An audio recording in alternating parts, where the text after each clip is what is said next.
Merry Christmas. Today I'm going to be reading to my son. His name is Francis. We're going to be reading The Polar Express. You're all more than welcome to join us. Alright.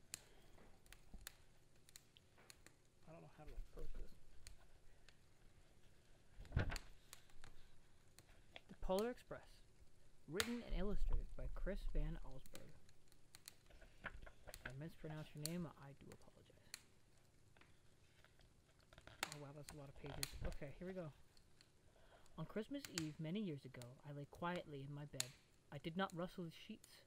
I breathed slowly and silently. I was listening for a sound a friend had told me I'd never hear.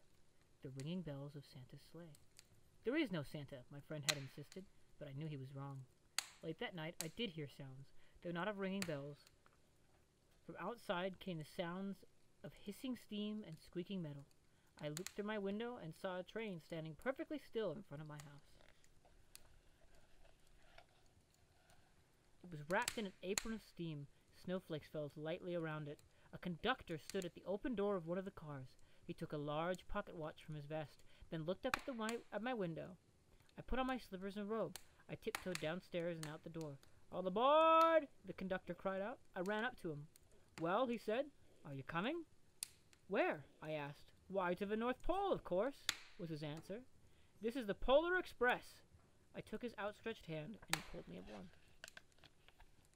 The train was filled with other children, all in their pajamas and nightgowns.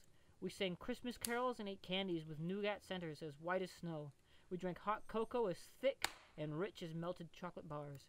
Outside, the lights of towns and villages flickered in the distance as the Polar Express raced northward.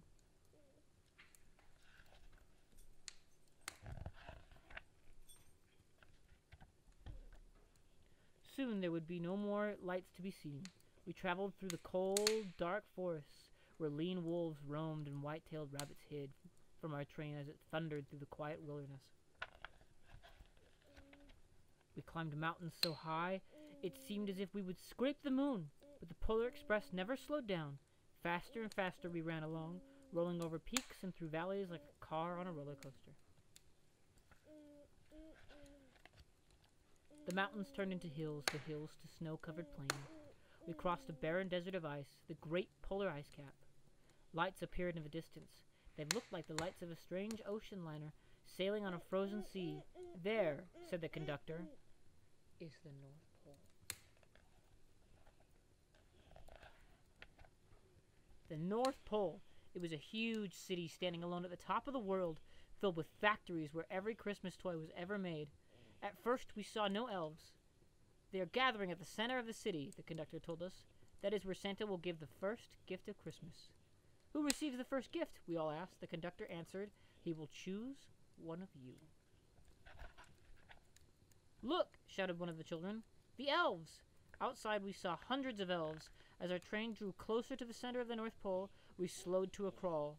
So crowded were the streets with Santa's helpers, when the Polar Express could go no farther, we stopped and the conductor led us outside. We pressed through the crowd to the edge of a large open circle. In front of us stood Santa's sleigh.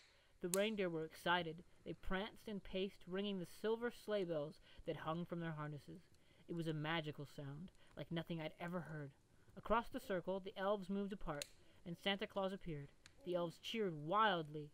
He marched over to us and pointed to me, and he said, "Let's have this fellow here." He jumped into his sleigh. The conductor handed me up. I sat on Santa's knee, and he asked, "Now what would you like for Christmas?" I knew that I could have any gift I could imagine, but the thing I wanted most for Christmas was not inside Santa's giant bag. What I wanted more than anything was one silver bell from Santa's sleigh. When I asked, Santa smiled, and he gave me a hug and told an elf to cut a bell from a reindeer's harness. The elf tossed it up to Santa. He stood holding the bell high above him and called out, "The first gift of Christmas."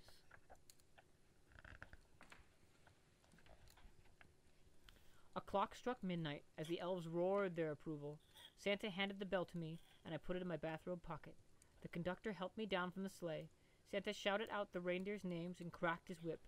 His team charged forward and climbed into the air. Santa circled once above us, then disappeared into the cold, dark polar sky. As soon as we were back inside the Polar Express, the other children asked to see the bell. I reached into my pocket, but the only thing I felt was a hole. I had lost the silver bell from Santa Claus's sleigh.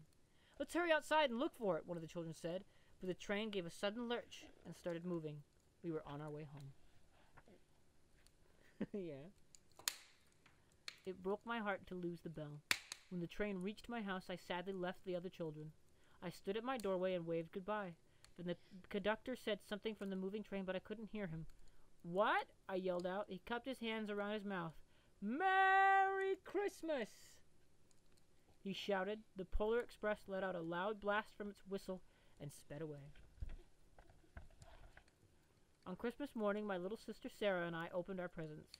When it looked as if everything had been unwrapped, Sarah found one last small box behind the tree. It had my name on it. Inside was the silver bell. There was a note. "Found this on the seat of my sleigh. Fix that hole in your pocket. Signed, Mr. C." I shook the bell, and it made the most beautiful sound my sister and I had ever heard. I know.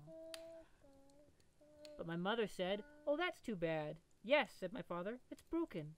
When I'd shaken the bell, my parents had not heard a sound. At one time, most of my friends could hear the bell, but as years passed, it fell silent for all of them. Even Sarah found one Christmas that she could no longer hear its sweet sound.